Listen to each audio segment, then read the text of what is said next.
رمضان رمضان رمضان يا حبيب. أعوذ بالله من الشيطان الرجيم. بسم الله الرحمن الرحيم. الحمد لله رب العالمين، والصلاة والسلام على سيدنا محمد وعلى آله وأصحابه وسلم تسليم. رب اشرح لي صدري ويسر لي أمري واحلل عقدة من لساني يفقهوا قولي. مبادي مولو البادمة القانونتي أستاذ عبد الله سيسي atele muro tanali AG Pro TV kana kachado kale mimbe dending sunkaro nyinna nabi kacha badi mulu abiden min fadlul bir wal ihsan fi ramadan wala fusamante ya mumbe ku kendol la anen ku nyin malu kewla sunkaro nyin ko ngado kilin fole nun ko manto sadabo be wala kono anin fanan suta nafilu bi arakurana karam usamante ya min bola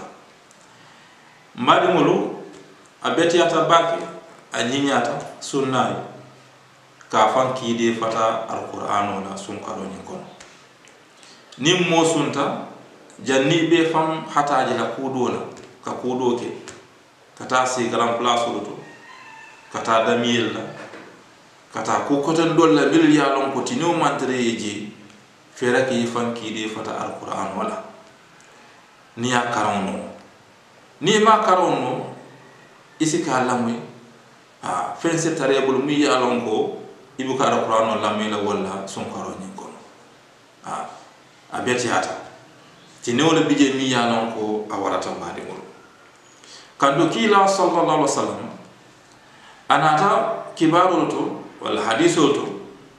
minul ya itanna ka ko sunkaro nalo ta ke alqur'ano karanne sinyala mi yalon pasiyata ke alqur'ano karan sinya jama sunkaro ko ke alqur'ano karanne hanna man trasu amanke sunkaro ko baladin sunkaro lota ake karam min ke alqur'ano la amuko ke ala kartu mal kon wana tale hadithul to ولادنا أكو كان النبي صلى الله عليه وسلم يكثر تلاوة القرآن في رمضان وكان عليه السلام يدارسه القرآن الكريم في رمضان أكو كيلا صلى الله عليه وسلم أكو مبتا موسى تالي ساتولا ننتنتين كوما تندمندي أكو كيلا صلى الله عليه وسلم أكي القرآن أكا كراني بركا كرون سياندي باكي سنكرو نينكم ndum sunkaro kono jibril alayhi salam naji tana kam aka jina kan naji tana kam anake kacha alqur'ano da manela muka kacha ku kotan na naman ka alqur'ano wala ni diga ikatara nyon karando la wanta akatara karando la alqur'ano da manela sunkaro kono jibril alayhi salatu wassalam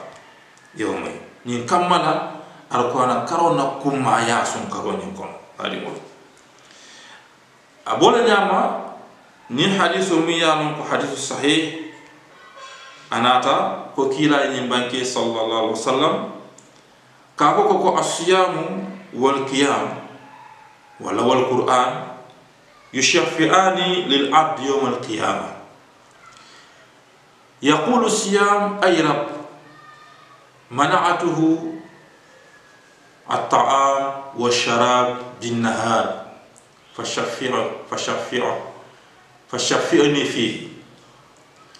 ويقول القرآن منعته النوم بالليل فشفعني فيه فيشفعني ني حديثه كلا يا بنكي صلى الله عليه وسلم kafoni ko continue mumbe ni arqana karaw nyinna bar sotu sun karaw ko bar sotu sunnani ko sumo la kila lolum akelole kamari o fasa wala min ya lon ka birabe dunia atane alquran sun ka nyine fo ala mario nyinde birabe dunia kenkele utuma yan fama ikana dum dikima ko wala mi kana dum di jahannam aken kele birim bi ala dunya awa sunno kuma kan hanna ya tete mariyo keta danda tambilati ye kuwollel ke milliya lon ko jahannama dum wajibi ya tema isatara ila sumnyin kamma sunno kuma fo o kan ala talla safo malaiko ko ala samba aljanna ise kisi jahannama dum alqur'ano fanan bola nyama alqur'ano dum kewo min ka karan warante mi yalon ka kalamoy warante mi yalon ka lafta karan nala warante min ka alqur'ano karan na makoy ñin mu mela be alqur'ano dum kewo lenti ni kilimo kilim ni lakira lolon sita alqur'ano kalole ke fasa ni ayatre kala dan tambilate ko dol ke wala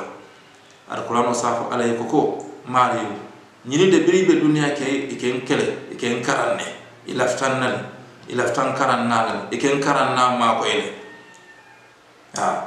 kana isamba ki ma kono wala dimbati ila kuma kom kan ko lo kuma kam kan kila ko saje ko ala safu malaiko ko ala sambala arjina sur ko ala kana sambala ki dimba ko ise kisi dimba ko duma wala yatinna alqur'anu karam tino bala bar surtout sun karonin kono alin séquence ki di fam ki de fata alqur'anu karam bali mul ninna ta adabul am kila ine banke ni sallallahu alaihi wasallam ko momi yalon ko imariyo ni tanamantere la imariyo ni la njuru mantere kam adiate tele drom yemi sun karoti go kono sun karoti bulo yemi wolum kilum yemi minna ni dia kam kila yi banke ko hanni sinele dunya be ke sunti itaay dum kilum bulo ni jono la kandu ko ku me soto tanamantre la njuru te kam adiate tele drom yela sonyin tayati yela sonyin kundu warante yemi sun karoni tili bulo ni kono ndey muslim wolati momi yoke hanni wo ko wala naata la dunya balu beta yake sunti wotali kilin julo ni ita jono wala alama ala inde ma sayin do nini hadiso ta ya suma molla bil ya lon ko ku muke bali sunna fo ni dia ka ko sun ko ya tal dron sunna ko ya o dam man ke bali sun bali ala il muka son sunna fo ni ke wolo amanke courante amanke la juti fenten sun karo mu mena be karo mu me e mi nga kono sanyi ni ko mo me tel killing ite wolo jono surtout me karo mu me binyo o be kala ni adile alma aliaso nandini utuma nyim ka chani wala sambana inshallah mbadi modu alama alen nasumuta na sadabu anin nasuta nafilul mu'mina be na alko na karo ni ku kendolo to malo nge muluke alama ali be mutan inshallah